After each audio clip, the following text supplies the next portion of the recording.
Hello, I'm Baram Jam. I'm a physical therapist and I welcome you to this presentation on pain and punishment. The word pain comes from the Latin word poena, meaning punishment. In Greek mythology, poena is the spirit of punishment or vengeance. It is sad to think that at some point in history, people of various cultures and religious beliefs believed that when they experienced pain, they were actually being punished by a higher power or due to their actions or sins in their current or previous lives. And they believed that prayer or various sacrifices was their only solution to eradicate their pain and suffering. To learn more about the human anatomy and physiology, René Descartes, a French philosopher in the 17th century, wished to do anatomical cadaver studies. However, the Catholic Church forbade human dissection as it violated the soul, as the soul was believed to reside throughout the body. Then, Descartes had a great idea to allow him to use cadavers for his studies. He proposed that the soul and body were two distinctly separate entities, unrelated to each other. He proposed that the soul existed only in the head. The Pope at the time agreed, and Descartes was given permission to dissect cadavers, but only from the neck down, and was to leave the head alone. After years of research, Descartes then proposed that physical pain was neither a punishment from a higher force nor a test and a trial to be endured. He provided various anatomical and physiological explanations for experiencing pain in the body. Descartes also proposed that the severity of pain was associated with the severity of tissue damage, and when there is no such damage, pain ought not to exist, indirectly insinuating that pain may not always be a punishment by a higher being. At that same time, Galileo was prosecuted for teaching the ideas that the Earth moved and was not at the center of the solar system, and that all planets revolve around the sun. Sadly, the church banned him from ever publishing again and subjected him to life in prison for his blasphemous teachings until his death in 1642.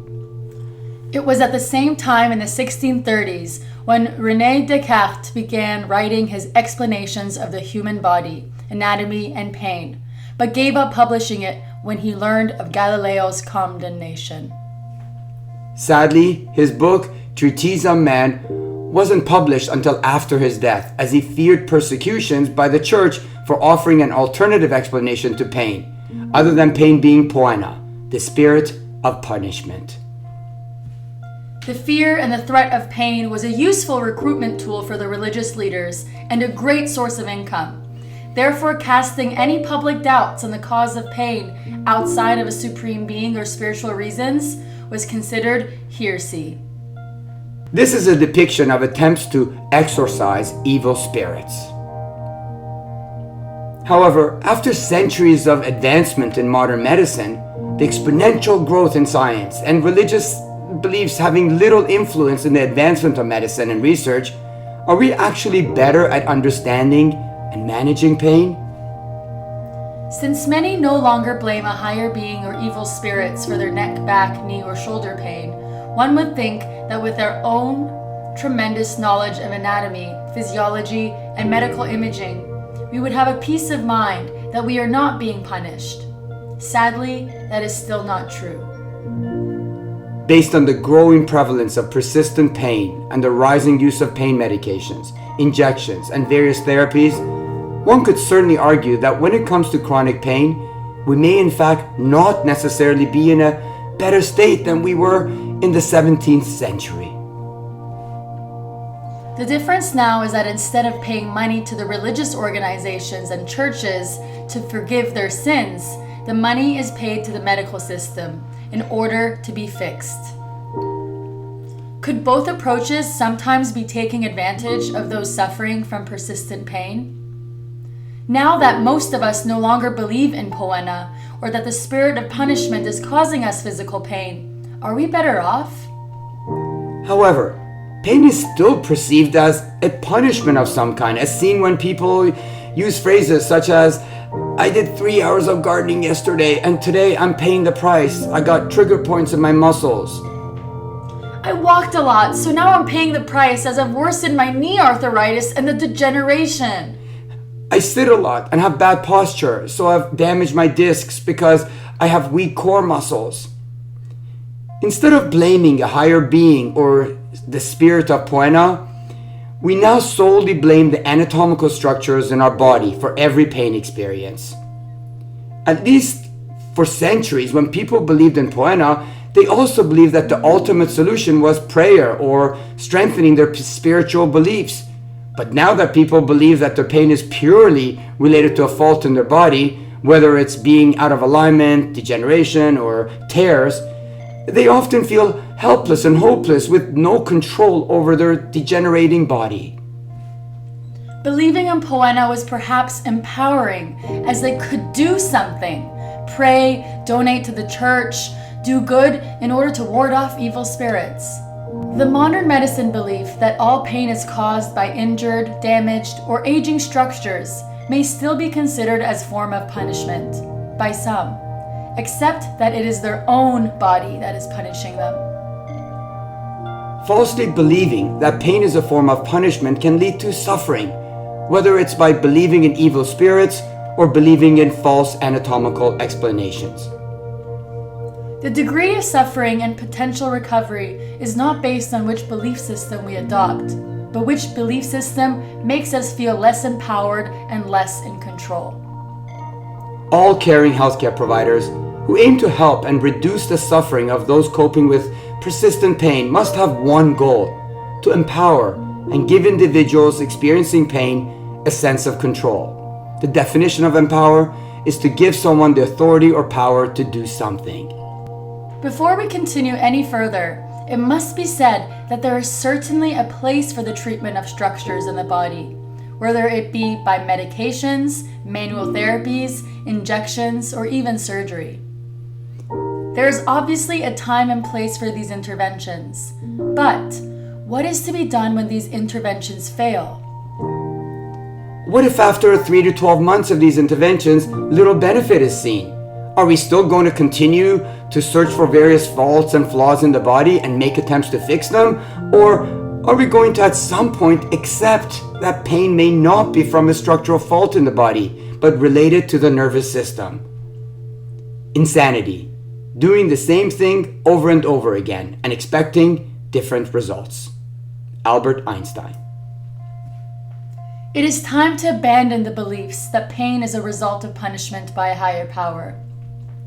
It's also time to abandon beliefs that pain is always a result of damage or injury to the body.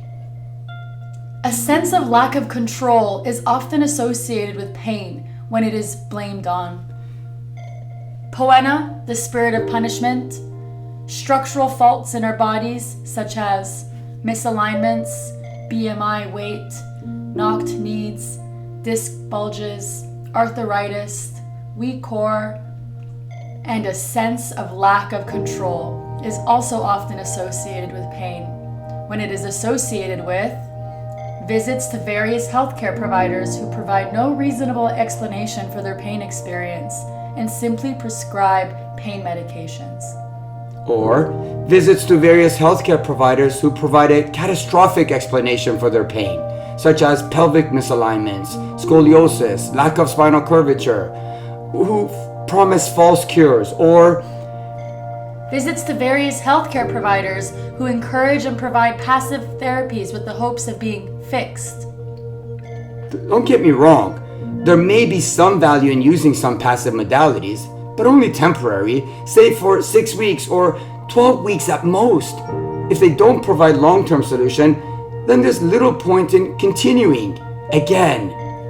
Insanity. Doing the same thing over and over again and expecting different results. Albert Einstein. In summary, the word pain comes from the Latin word poena, meaning punishment. In Greek mythology, poena is the spirit of punishment or vengeance. It is sad to think that at some point in history, people of various cultures and religious beliefs believed that when they experienced pain, they were actually being punished by a higher power, or due to their actions in their current or in their previous lives. And they believed that prayer was their only solution to eradicate their pain and suffering. It's also sad to think that at this moment in our history, people continue to believe that pain is always associated with damage or injury to the body, and that their only solution is to be fixed by a healthcare provider. Pain is not punishment. Pain is your mind and body communicating with you that something needs to change. We change when we're uncomfortable. We do not change when you are comfortable. Why would we? Instead of viewing pain as a punishment and something that needs to be fought and eliminated, view pain as your mind and body trying to communicate with you to positively change. how does one know what to change? I invite you to visit and review the videos and audios freely accessible on thepaintruth.org. Thank you for spending this time with us.